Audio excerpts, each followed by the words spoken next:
Okay, so this is the final test after replacing the coil on the inside of these oil bath Magneti Marelli coils.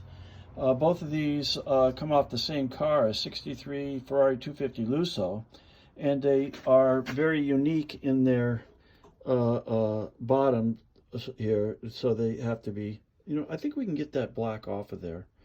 It's no longer bad. We've re-crimped it, resealed it, and third time is the charm. We had some carbon tracking on the original, but we got it down now. So here's our 1963 vintage ignition coil tester. Testing 63 coils. Go ahead and power on. And as this balances out here, it's swinging right around 26,000 volts roughly. That's close enough. All right, let's get the other one hooked up here. It's just a vibrator switch on the inside here that acts like ignition points at a steady state and makes the coils have output. Okay, let's go for it.